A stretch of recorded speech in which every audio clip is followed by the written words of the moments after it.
Nombreux sont les Français qui se posent à juste titre une question fondamentale. À quoi servent les forces de l'ordre aujourd'hui ? Chacun d'entre nous pourrait citer de multiples exemples justifiant une question qui est importante. Personne verbalisé à la sortie de l'école parce que le petit de 9 ans sagement assis à l'arrière n'a pas sa ceinture de sécurité, pendant que, au moment où se fait la verbalisation, une moto passe en toute impunité à 100 km/h pour une limitation à 50 km/h.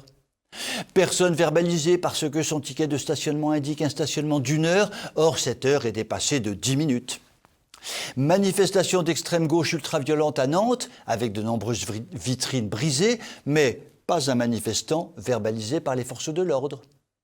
Actes délictueux permanents dans des banlieues improbables, sans que le moindre policier montre le bout de son nez, etc. Deux faits tout récents aggravent le tableau. Lors d'une sympathique manifestation contre la dictature sanitaire organisée à Vannes par Riposte Laïque, des policiers en pleine forme ont verbalisé à qui mieux mieux des manifestants bien pacifiques, dont certains se trouvaient à Rennes. Nous savons que la science macronique permet tout, mais de là à dédoubler à 100 km d'écart une même personne, quand même. Ainsi donc, nos bons policiers sembleraient avoir établi de faux procès-verbaux. Malaise à tous les étages. Autre fait tout aussi inquiétant, dans cette bonne ville de Versailles cette fois. Un bien sympathique et bien studieux petit meeting politique se tient dans une salle au sujet de la dictature sanitaire. Vaste sujet. Les forces de l'ordre déboulent en force et verbalisent à qui mieux mieux, alors que la loi est formelle, le pass vaccinal n'est pas obligatoire dans les meetings politiques. Nouveau malaise à tous les étages. Ainsi donc, et une fois de plus, les forces de l'ordre sont soumises à deux tendances contradictoires. Certains voudraient faire leur vrai métier, mais les ordres sont les ordres, et ils se soumettent aux ordres, transformés en traqueurs de petits délits ou de délits inexistants, qui ne leur font courir aucun risque, mais les mettent très mal à l'aise. D'autres obéissent avec un zèle non dissimulé à des ordres venus d'en haut, aussi stupides que parfois illégaux. Après les élections, et si celles-ci permettent un coup de balai puissant dans le système actuel, il importera que les nouveaux dirigeants redonnent immédiatement aux forces de l'ordre la possibilité d'être de vraies forces de l'ordre. Et cela ne devra pas être fait en quelques années, mais devra être fait en quelques semaines. N'en déplaise à ce fou furieux de Mélenchon qui, dans une émission récente, a montré une fois de plus sa nature fascisante en insultant comme jamais un malheureux et courageux policier. Peut-être arrivera-t-on à le calmer celui-là en lui injectant 40 doubles doses de vaccin, appelé à tort vaccin anti-Covid. Je vous souhaite une bonne soirée.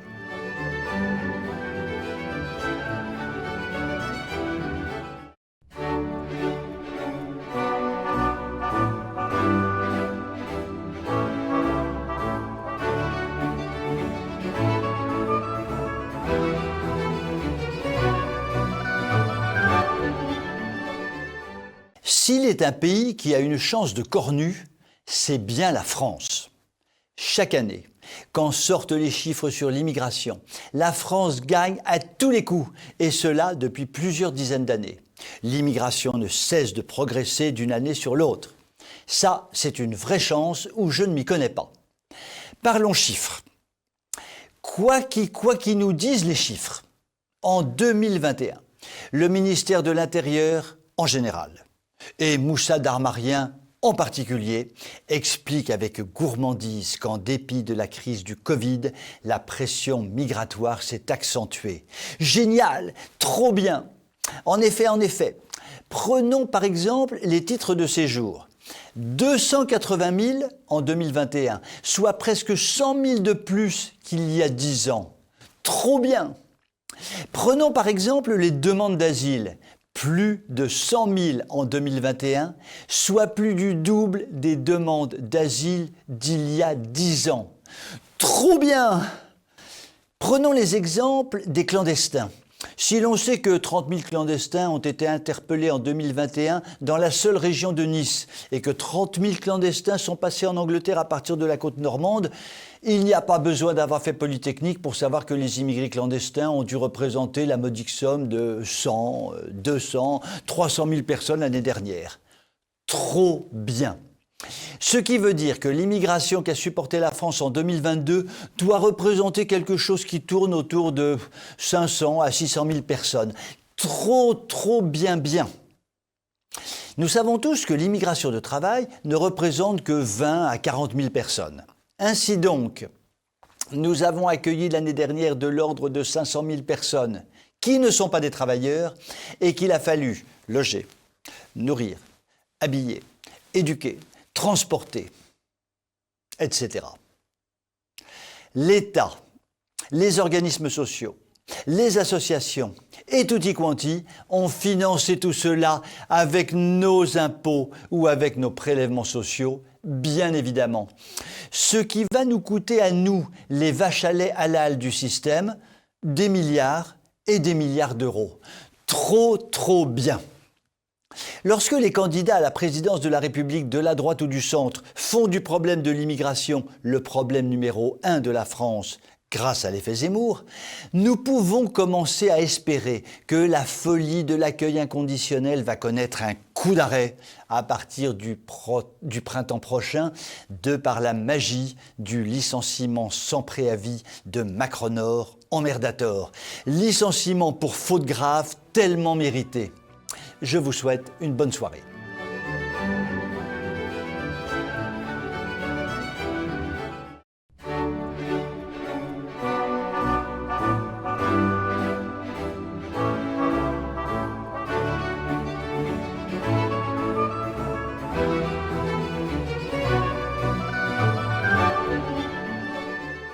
Les analyses scientifiques réalisées dans le monde entier s'accumulent.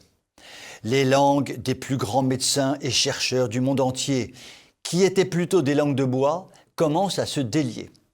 La soumission et la peur entretenues par le monde politico-médiatique commencent à s'estomper. La recherche de la vérité commence à émerger. Et donc, le scandale ahurissant concernant le traitement du Covid depuis plus de 2 ans prend une tournure planétaire. Que disent les chiffres? Rien que les chiffres, mais tous les chiffres collectés à l'échelle mondiale par la fine fleur mondiale de la recherche et du traitement du Covid.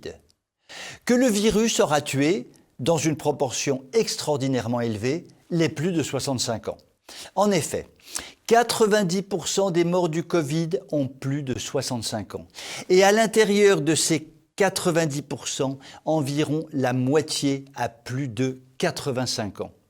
La mortalité liée au Covid a donc touché dans des proportions extrêmement fortes les personnes âgées ou très âgées. Or, les chiffres, rien que les chiffres, mais tous les chiffres collectés à grande échelle, ont montré que cette mortalité chez les personnes âgées aurait pu être évitée si les personnes atteintes par le Covid avaient été soignées dès le départ avec de l'hydroxychloroquine couplée à de l'azithromycine.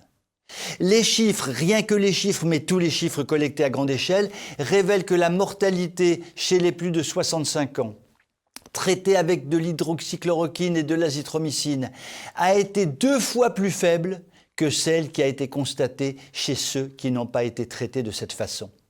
Ce qui signifie en clair, mais plutôt en très sombre, que la moitié des personnes de plus de 65 ans qui sont mortes du Covid l'ont été par absence de soins, parce qu'on les a laissées mourir en leur indiquant qu'il suffisait qu'elles restent chez elles avec du Doliprane, et parce qu'on les a hospitalisées trop tard, beaucoup trop tard, sorte d'hospitalisation préparatoire à la mort. Combien de centaines de milliers de morts aurait-on pu éviter si les folies criminelles de décideurs politico-médiatiques de 3e zone avaient été stoppées dès le départ? Cette affaire du Covid est à l'évidence un scandale inouï qui va profondément marquer les années à venir, voire les décennies à venir. Comme nous sommes des gens positifs, nous ne pouvons que nous réjouir des probables enrichissements extraordinaires que ce traitement aberrant du Covid aura généré pour les laboratoires pharmaceutiques, pour les politicards décisionnaires et pour nombre de médias aux ordres. Tant mieux pour leur train de vie et tant pis pour la piétaille dont la mort à grande échelle ne compte évidemment pour rien. Je vous souhaite une très bonne soirée.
Votre modeste serviteur a eu l'honneur, samedi dernier, d'être invité à prendre la parole pendant la manifestation que Florian Philippot organise tous les samedis devant le ministère de la Santé, ce sinistre ministère patronné par l'insupportable Véran. Tiens, à propos de Véran, je dois être complètement stupide car je ne comprends jamais un mot de ce qu'il raconte. Il parle comme une mitrailleuse Kalachnikov de banlieue du genre. J'ai pris la décision de diminuer la dose de vaccin pour l'augmenter à l'intérieur des seringues qui seront plastifiées pour mieux introduire le poison à l'intérieur du corps afin que les cellules Pfizer puissent augmenter la diminution de la contagion du virus Omicron 37 qui pourra diminuer de 0,2% le taux d'occupation des lits dans les hôpitaux accueillant du personnel hors PA, etc., etc. On ne comprend jamais un mot de ce qu'il raconte. Je reviens à la manifestation de samedi dernier. Il est tout de même extraordinaire, exceptionnel, réjouissant de voir qu'un homme qui a démarré il y a plus d'1 an des manifestations tous les samedis avec un démarrage de quelques dizaines de personnes arrive à réunir des foules impressionnantes manifestant contre la dictature sanitaire ou contre la dictature tout court. Florian Philippot a fait preuve dans cette affaire d'une constance et d'un courage peu ordinaire et l'on ne peut que l'en féliciter, car il traduit sur le registre politique ce qu'un nombre considérable de médecins, d'infirmières, de personnel des hôpitaux, de Français comme vous et moi pensent mais ne savent comment l'exprimer. Grâce à Florian, tout cela est traduit de façon politique, ce qui permet de conserver l'espoir que les choses changent sur le plan politique. Nul ne sait ce que donneront les résultats des prochaines élections présidentielles. Mais une chose est certaine, la dictature politico-médiatique que nous subissons depuis des années, et même bien avant l'ère Macron-Nord-Corée du Nord, est en train de trembler sur ses bases. Et si rien ne change de 2022 à 2027, parce que l'équipe actuelle aura été reconduite, il est certain qu'en 2027, la caste politico-médiatique au pouvoir sera balayée, car l'on voit bien que de mois en mois, le peuple de France se réveille et prend vraiment conscience du danger mortel que nous fait courir cette caste. Et donc, si 2022 est raté pour la France, il n'en sera pas de même en 2027. Je vous souhaite une très bonne soirée.